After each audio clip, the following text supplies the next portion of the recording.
What's going on, guys? Welcome back to the My Parents Office podcast. I am your host, Andrew Diaz.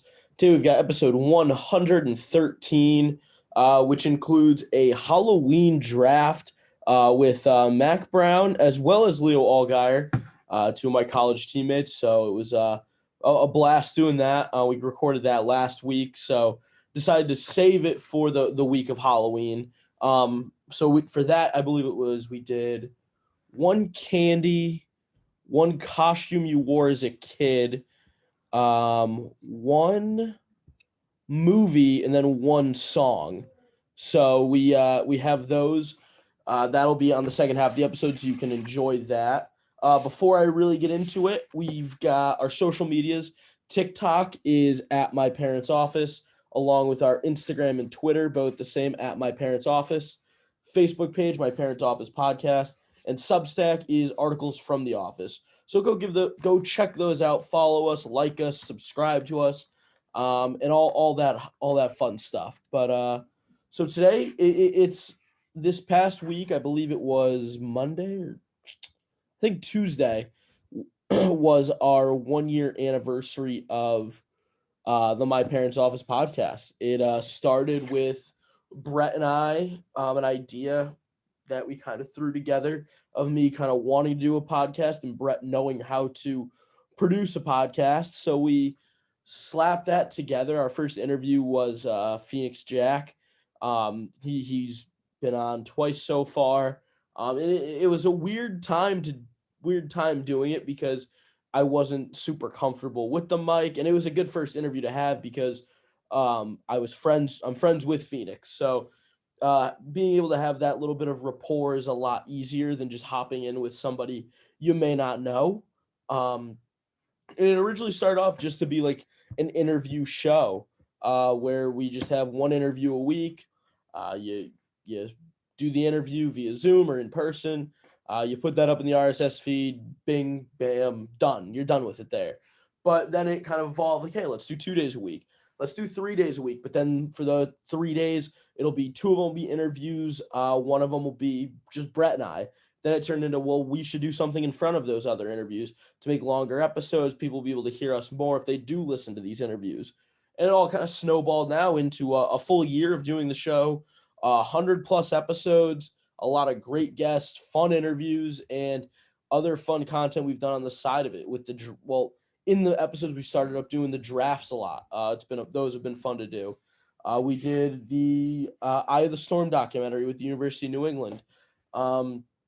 We've done wrestling roundups, little movie shows on the YouTube. So there's a lot of different stuff we've gotten from doing this show so far and turning into a lot of other stuff. So another big thing coming out of that was my gambling picks. I probably would have never done those if I wasn't doing the podcast. And that goes the same. The blog is the birth child is a child of this podcast, because if I'm not doing the podcast, I probably wouldn't be blogging about it. So a lot of it snowballed into one of a lot of what I've been doing and a lot of what I want to do in the future has kind of started on, I believe, October 26th of last year. So it's been a pretty wild ride. And, 1 year was fun. I think this year is going to be even more of a blast. And we're going to just keep rolling and keep going and keep doing our thing. It has just been a great time. On Substack, I did an article kind of ranking my 5 favorite interviews that I've done, 5 favorite guests that have been on the show, which was a fun thing to do to kind of reflect back on to see, who have we had on? What are some things I'm forgetting? So a couple of them, honorable mention, I put Pat Ragazzo from the Allow Me to Be Frank podcast, and he works at Sports Illustrated, a Feltman's guy. That was on episode 96. Episode 87 with Brody Limerick, the East Catholic and Quinnipiac basketball player. Brody's just a good dude. It was a fun interview to have. Episode 64 with Chris Zorich was a real fun one, kind of a shot in the dark that I'd have that interview would occur. A lot of these interviews, people don't realize that you email, DM, try to find people's phone numbers and text them. That you try to do a lot of things to get a lot of people on the show, and 99% of the time it doesn't really work out. So you just got to keep being persistent. And that was one of the ones I was persistent about. We ended up getting Chris Zorich on. It was a fun one. We did a 1-hour interview, and I just had a blast. Other one, episode 63 with Ridge Lovett, the Nebraska wrestler, just a fun personality. Most wrestlers have a fun personality. And then episode 6 with Dave Cullinane, the current producer now of the Kirk Minahan Show. That was one of the first interviews I ever did. I was really nervous, but it seems like it's been working out so far. Another one I forgot to put on here was The Vault. Anytime those guys come on, it's fun to just chop it up with them. You just have an absolute blast. But so my top 5, I did episode 81 with Jeff Nadeau, host of the Sit Down podcast. Was a former Barstool Sports employee. He's actually getting ready now to box Jersey Jerry at Rough and Rowdy in December. So that was, at the time it was a fun one because we really talked about Jeff's rivalry with Rico Bosco at Barstool, and how much he hates him, and really the backstory of why Jeff doesn't work at Barstool is majority of the reason because Rico pushed him out of the position he was in. Kind of got territorial of the gambling department and pushed him, Paul LaDuca, and Blackjack out.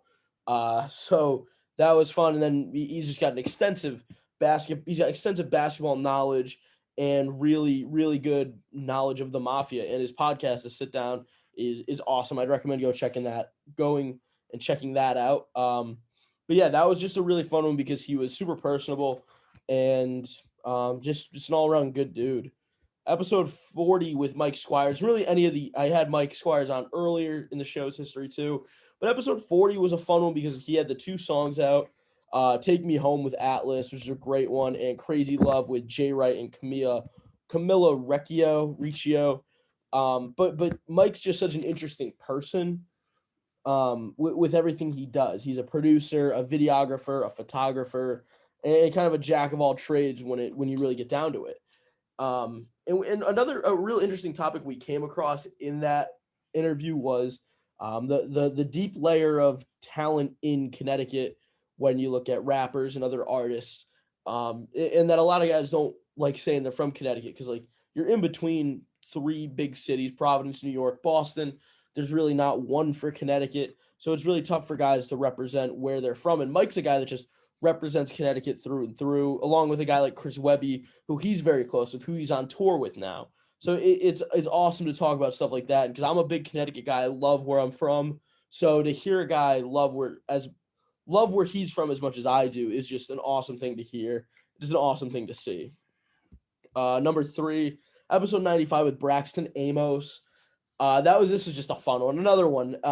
When I do my goals board for the month, I always put like 3 or 4, I call them long shot interviews. Some of them have hit right away. And Braxton was one of those guys that Braxton hit. He commented, he's like, hey, reach out. Let's set something up. He came right on after his teammate, Thor Hilger, was on. So that was awesome to get back-to-back Wisco wrestlers. And Braxton was just an absolute dude, and a guy that you want to root for after listening to the interview. Super humble, and like the best is when you bring up matches like the potential of him wrestling against AJ Ferrari at some point in college. He just says it's the same old thing. It's like another match for me. I'm not gonna hype it up and like no disrespect, like he's a good wrestler, but I'm gonna do my thing and go out there and wrestle. And then you got to hear some of his recruiting stories, but just again, a personable guy that was just a real good time to talk to. The conversation flowed great between us. And hopefully after the season ends, after his freshman year, we'll get Braxton back on to talk about that.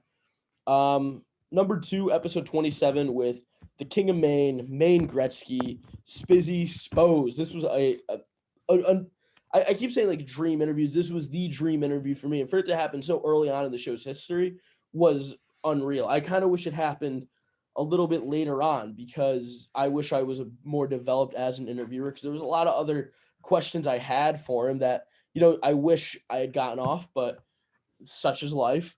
But so that was around the time that he dropped Marcy Projects and the Infinite Sadness and kind of hinted at the idea of making the double album. Because I brought up that he was doing a lot of, seemed like punk rock music, because that's Alien had come out, and Parasite had come out, and it was a lot of rock, a lot of guitar, a lot of stuff with the Humans. But he was also doing a lot of rap stuff. Like he had the song with Pleasure Pete. So it was cool to kind of dissect some of that stuff, go through some of his other songs, and a big thing he brought up was the different artists in Maine and how deep Maine is as just like Connecticut. And he said he's like, I'm kind of like the old guard right now in Maine. But there's a lot of younger guys nipping at my heels, like Crucify Aiden, Matt Gerard, J.R. Specs, right on my heels that are pushing me to keep evolving, keep getting better. So it another one, just a great guy. Like it wasn't. I was starstruck a little bit at the beginning because I'm a huge fan. This is my all time favorite artist. So that was an awesome one. And the number one, episodes 8, 43, and 109 with J.R. Specs. JR is my all-time favorite guest to have on. Just a great dude. He's hilarious. He jokes about a lot of this stuff, and dissecting his songs is a really good time, like Grapevine and Get You Geeked. And it he's just got a lot of information when it comes to that, and really a lot of the stuff he does it with for a reason, like his marketing plans for Grapevine, for Get You Geeked, for Red Solo Funk. It all has a reason. He's just got a great personality. JR will be on definitely in the future when he's got more music coming out. But yeah, he's just an all around great dude that I'm a huge fan of, and I'm glad that he's become a friend of the show. I mean, shit, he did the intro for the show, so he's really done a lot for it and made help me kind of get my feet wet as an interviewer. I had him on the 8th episode, in the middle, and then very recently. So yeah, JR, all time favorite guest of the My Parents Office show, at least in my opinion. Brett may have another one, but that's definitely mine. But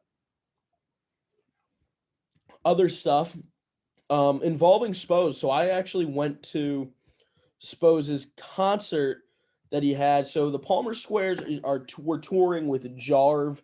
They were doing kind of like a New England tour. They hit Boston, Maine, New Hampshire, Central Mass, Rhode Island, Vermont. So I hit the first show on that tour in Cambridge at the Sonia. And so it was Jarve, the Palmer Squares, and it was a Spose show, but on the Palmer Squares tour. So Spose took up the majority of the time slot on there, which I was thrilled about because like I mentioned, diehard Spose fan. But so I got there about an hour and a half before doors open. I didn't really realize it. So I kind of was outside there just chilling. But I drove into Cambridge on my own, just had a ball. Like I was looking to have a good time, and I did there. I'm hoping to get Jarve on the podcast. Hopefully in the next few weeks. I reached out to him, so I'm hoping we can work something out to get him on the show. But I mean, he killed it on stage. His just mannerisms when he's rapping and just everything he does, his stage presence is awesome. The way he just works the crowd is just sick. So he was awesome. The Palmer Squares, I only know a few of their songs.